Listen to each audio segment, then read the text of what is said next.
नमस्कार, आप देख रहे हैं इंडिया की दहाड़। जैसा कि आपको पहले भी हमने दिखाया कि अर्श से फर्श पर कैसे आए गौतम चुग, तो गौतम चुग की कहानी अभी समाप्त नहीं हुई है। थोड़ा सा ब्रेक लिया था हम लोगों ने बीच में, हालांकि उनकी रिकॉर्डेड वीडियोस आज भी हमारे पास पड़ी हुई हैं, जो किसी कारणवश हमने नहीं चलाई थी, क्योंकि गौतम ये चाहते थे कि एक बार कुछ उनके हाथ लग जाए तो उसके बाद वो वीडियो चलाई जाए। तो आइए, आज गौतम चुग फिर एक बार हमारे साथ है। आइए देखते हैं उनको आज कुछ मिला या ना मिला, या फिर वो कोई और बात रखना चाहते हैं हमारे सामने। आज वो भी आप लोगों को बताएंगे कि गौतम की जो कल मीटिंग हुई थी, जी हाँ, गौतम ने ही हमें बताया कि एक मीटिंग गौतम की हुई है जय सिंह और उनके साथ आए दो और व्यक्तियों के साथ। तो उस मीटिंग में क्या रहा, आइए हम सुनते हैं गौतम चुग की जुबानी। जी गौतम जी, ये जो मीटिंग हुई, आपने हमें बताया कि आपकी जय सिंह की मीटिंग हुई है, उस मीटिंग में क्या मुद्दा रहा? उसमें एक तो यही था कि जो पैसे उन्होंने सेटल करे थे 2 महीने पहले, मेरे को मीटिंग में उसमें बुलाया भी नहीं गया था, लेकिन वही है कि मैंने अपने बड़े भाई पे ही छोड़ दिया था कि जो वो करेंगे। क्योंकि पहले मैं 17 साल से चक्कर काट रहा था, रोज़ मीटिंग है मीटिंग है मीटिंग है, तो मेरे को काम धंधा भी देखना होता है, सब चीज़ें। तो मैंने कहा था भैया मैं मीटिंगों में अब नहीं आऊँगा, आप ही ने जो करना हो आपको सारा मैं समझा देता हूँ। उनको मैंने सारी बात समझा दी थी। तो वो फिर भी जो फैसला कराए थे, चाहे वो रुपए में 10 पैसे था, मैं उस पर मैंने कहा चलो जो भी है ठीक है, कि पुराना वक्त ना वापस आ सकता है और ना टाइम आगे ख़राब करने के लिए मेरे पास है। तो वो कर आए थे फैसला। तो फिर उसमें जैसे मेरे को 10 लाख रुपए कैश और 15 लाख का चेक का था, और चेक अपना था कि 1 महीने बाद उसी की पेमेंट हो जाएगी, चेक लेके कैश दे दिया जाएगा, एज ए सिक्योरिटी वो चेक थे। तो इसलिए मैंने आपको पीछे भी जो वीडियो बनाई थी, मैंने कहा था बहन जी मेरे आ जाएंगे, तो मेरा मुद्दा जो था कि भाई कि मेरे साथ जो अन्याय हुआ है उसी के लिए भाई, कि क्योंकि मैं चाहता था जहाँ भी तो मेरी सुनवाई नहीं होती थी, बड़ी बड़े नेताओं के यहाँ भी मीटिंग हुई, मैंने आपको सब चीज़ें बताई थी। तो लेकिन वही ये सब कहते थे होगा होगा करेंगे, पर वो बातें ही बातें रह जाती हैं। तो फिर कहीं भी कोई दिक्कत होती है तो मतलब आखिरी तो मीडिया का ही होता है ज़रिया, चाहे वो कोई नेता होता है चाहे कोई भी होता है, तो आना तो फिर मीडिया में जब पब्लिक के लिए आता है तो पब्लिक के आगे कुछ नहीं होता। जब वो पब्लिक में मैं फिर आया तो मेरे पास वो अपने अभी जैसे ये सब चीज़ें हुई मैंने आपको बताया। तो कल इसी के लिए मीटिंग थी कि भाई मेरे को तो था कि वो 15 लाख कैश दे देंगे और वही वो चेक, क्योंकि चेक तो मैंने देखे भी नहीं थे, उन्हीं पे ही थे और कोई फ़र्क भी नहीं पड़ता। आप कहते हो चेक दिए, आप कहते हैं देखे भी नहीं है। वो यूँ है जैसे मेरे भाई के पास ही पड़े थे, तो मेरे को विश्वास। कौन भाई बीच में आया था आपका? जो फैसले में आए थे मेरे राजेश भैया हैं, मामा जी के बेटे हैं जी। तो वो उन्हीं पे ही रखे हुए थे। तो उसमें कोई ऐसा था भी नहीं कि मेरे को लेके अपनी जेब में लेके किसी को मैंने दिखाने आया भाई कि मेरे पास पैसे आ गए पैसे आ गए। जी। तो वो फिर मेरे को तो यही था कि वो अपना अब मुझे जैसे वही वो इसलिए बुला रहे हैं क्योंकि जब ये चीज़ फाइनल हो चुकी थी तो उसके बाद तो फिर नया तो कोई था नहीं कि नया मुद्दा हो। लेकिन वहाँ जाने के पीछे तो वहाँ पे 2-3 जने उन्होंने बुला रखे थे ठेकेदार जी ने। तो वो कहते कि अपना, मैं तो सुन के सारी रात में सो नहीं पाया, कहते भाई तूने तो ब्लैकमेल करके इनसे पैसे लिए हैं। वो ब्लैकमेल किसने कहा ये बात? ये एक वहीं वहाँ वकील साहब आए हुए थे जी। ठेकेदार जी लाए हुए थे उनको। तो वो नाम भी शायद उनका तेजवीर जी नाम था उनका, वकील जी का। तो वो आए हुए थे, कहते भाई ये तो अपना तुमने ऐसे कैसे भाई कि 5 लाख 10 लाख 15 लाख 25 लाख, कोई 25 लाख फिगर बनी होगी, ऐसे 25 लाख कैसे भाई हो गए? ये तो ये कहते हैं भाई तूने वीडियो चलवाई है तो उस डर की वजह से ये 25 लाख दे रहे हैं भाई, इनके साथ तो ब्लैकमेल किया है। तो मैंने कहा इसका मतलब तो मैं ब्लैकमेलर हो गया। और फिर वही मैंने कहा भाई बहन जी भी ब्लैकमेलर हो गई भाई, हम तो फिर हिस्सा बांटेंगे। ब्लैकमेलर किस चीज़ में हो गए हम लोग? भाई कि जैसे उनसे 25 लाख रुपए ले रहे हैं हम, तो हमारे निकलते नहीं, हम 25 लाख रुपए ब्लैकमेल करके वीडियो बना के ले रहे हैं। अच्छा, आपने जो हमें पहले 2 इंटरव्यू दिए हैं वो सारे झूठे थे क्या? तो यही तो वही तो मैंने कहा उनको, मैंने कहा अगर मेरे झूठे थे तो 2 महीने से आप किस वेट में बैठे थे?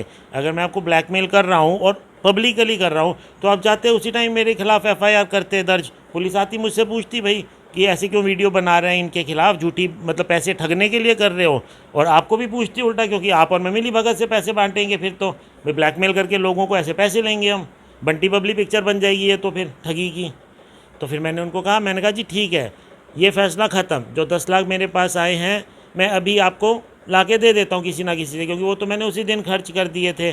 कोई नहीं, मैंने कहा फिर मैं ब्याज पे लाके आपको वो 10 लाख अभी दे देता हूँ, 15 लाख तो मिले नहीं, और ये हिसाब नए सिरे से कर लेते हैं। वो कहते हैं कि नए सिरे से हिसाब करो भैया, तो 25 लाख ऐसे कैसे फिगर बन गई? वो बोले। मैंने कहा बिल्कुल ठीक है जी। मैं कहा लेकिन एक बात है मैंने तो अपने 10 करोड़ के, 5 करोड़ के, 7 करोड़ जो भी मेरा बनता होगा, फिर क्योंकि मैं फिगर बनाता नहीं, क्योंकि फिर दिल दुखता है कि भाई मेरे निकलते 7 करोड़ है, मिल रहे हैं 25 लाख, 10 लाख, 12 लाख, जो भी, तो इसलिए मैं फिगर नहीं, मैंने कहा फिगर बनाओगे आप, और जो वो फिगर बनेगी वो फिर देने की जिम्मेवारी आपकी होगी। अगर आप इस चीज़ को सेटल करते हो तो मैं हिसाब आप ही के पास है, क्योंकि मैं हिसाब भी उनको दे चुका था जब ये सेटल हुआ था तो मैंने हिसाब दे दिया था भाई कि हिसाब कैसे, मतलब कहें तो जो डॉक्यूमेंट थे, सारी मेरी जो फाइलें थी, जो मेरी डायरीज थी जिसमें मैंने पेमेंट आई हुई और दी हुई लिख रखी थी, क्योंकि मैंने कहा था भाई फिर मेरे पास पड़ी रहेंगी, फिर दिल दुखता रहेगा भाई इतने में 10 पैसे में फैसला कर लिया। तो फिर मैंने कहा इसको मैंने उन्हीं को दे दी थी। मैंने डॉक्यूमेंट्स किसको दिए थे आपने? मैंने वही उनको दे दिए थे, राजेश भैया को, कि भाई कि जब मेरा फैसला होगा मैंने उसके बाद। अभी वो डॉक्यूमेंट्स राजेश के पास हैं? हाँ जी, राजेश के पास हैं वो डॉक्यूमेंट्स? हाँ जी, हाँ जी जी। आपको ये तसल्ली है कि आपके डॉक्यूमेंट्स जो हैं उनके पास वो महफूज रहेंगे? हाँ हाँ, बिल्कुल बिल्कुल, उसमें अगर जब आप चाहोगे आपको मिल भी जाएंगे? हाँ जी, बिल्कुल, ऐसी कोई वो नहीं है कि नहीं दिक्कत है। तो फिर मैंने उनको कहा भी ठीक है, आप नए सिरे से, अगर हम ब्लैकमेलर हैं, हमें ऐसा पैसा नहीं चाहिए ना, हमें 17 साल एक तो अपने पैसे के लिए 17,000 चक्कर काट दिए हैं, सब कुछ बिक गया, घर बिक गया, दुकान बिक गई, जो था सारे रिश्ते ख़त्म हो गए पैसे के चक्कर में, दोस्ती यारी सब ख़त्म हो गई, और फिर आप कह रहे हो ब्लैकमेल करके हम पैसा ले रहे हैं। तो भैया बैठ के हिसाब कर लो। फिर वहाँ पे हमने हिसाब बनाया उन्हीं के सामने, तो उसमें फिर वही वाली बात है, 8 साढ़े 8 करोड़ रुपये मेरे बन गए हैं अब।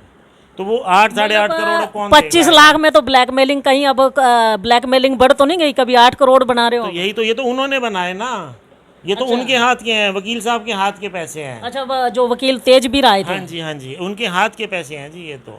अब ये बताओ, ये अब मतलब हम ब्लैकमेलर हो के भी अपने 10 पैसे में, पिछली बार भी मैंने आपको रुपए के 10 पैसे में फैसला किया भाई कि काम निपटाओ, ज़िंदगी इसी चक्कर में, पहले 17 साल चले गए, पापा चले गए, वाइफ की हालत ऐसी, और बाकी की ज़िंदगी भी इसी चक्कर में लगा दूंगा, तो उस पैसे को क्या ऊपर थोड़ी ना लेके जाना है।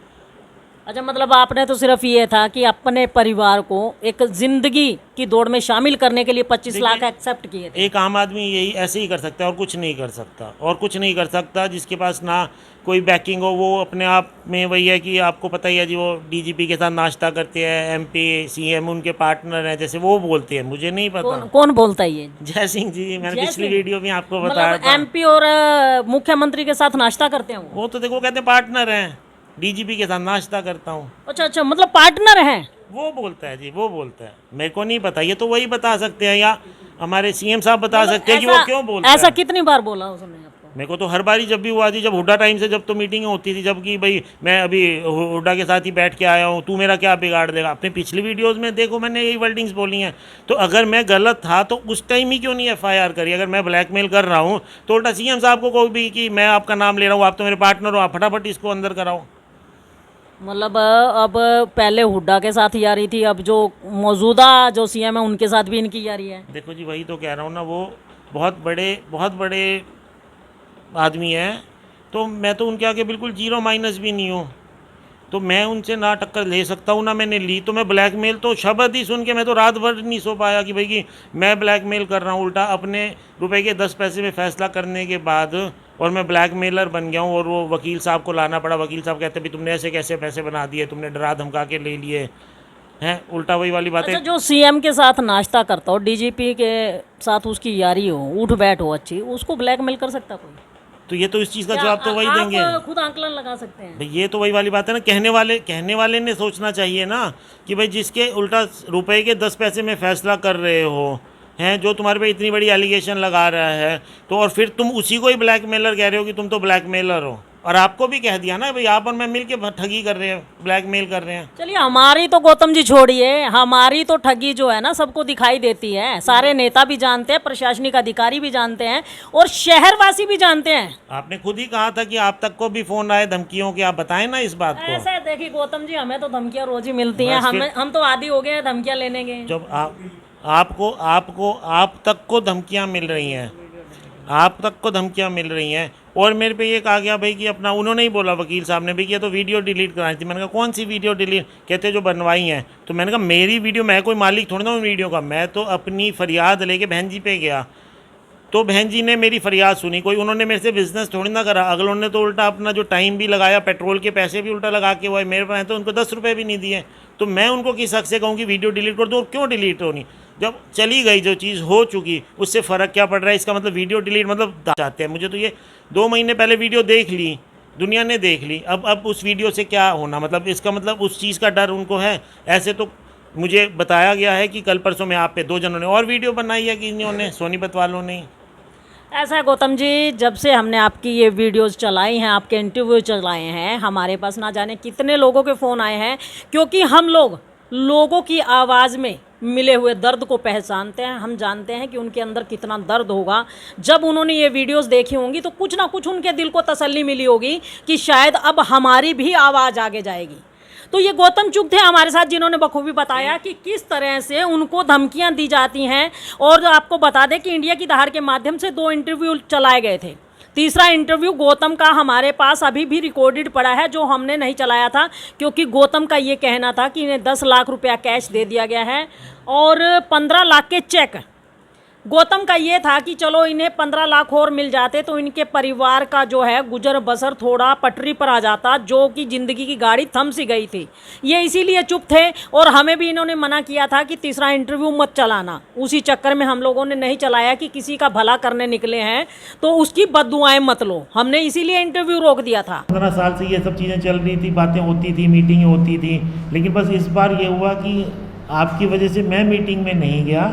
मेरे को घर बैठे ही पैसे आ गए कि भाई ये पैसे रख ले, भाई कि तेरा फैसला हो गया है। नहीं, जिसका मामला उसको मीटिंग में नहीं बुलाया तो गया। मतलब मेरे को वही है कि उन्होंने जो बीच में थे मेरे रिश्तेदार और जो मेरे मित्र, तो उन्होंने लाके मतलब कैश दे दिया कि भाई तेरा फैसला हो गया है। कैश कितना दिया गया? कैश 10 लाख रुपए मुझे कैश दिया गया है। अच्छा। और जो 15 लाख के चेक सुनने में आए हैं, हाँ, वो 15 लाख के चेक उन्हीं के पास है, क्योंकि वो 15 लाख रुपए के चेक वो वापस ले जाएगा जय सिंह और नकद दे जाएगा। मतलब चेक आपको नहीं मिले? नहीं, चेक मेरे को नहीं मिले, लेकिन वो उन पे रखे हुए हैं, तो वो कोई ऐसी बात नहीं कि उन्होंने कहा हमारे पास ही रखे हैं, वो 15-20 दिन के टाइम में दे जाएगा, क्योंकि कहते हैं जिस दिन फैसला हुआ था उसने 1 महीने का टाइम लिया था। तो इस बात को ऑलमोस्ट हफ्ता 10 दिन 15 दिन हो भी गया है। तो बस वही है कि वो उनका यही कहना था कि भाई कि तेरे को चेक देंगे, फिर जो वो कैश लेने आएगा उस टाइम तू मिलता है नहीं मिलता है, तो वो तो कहेगा ना पहले चेक दो।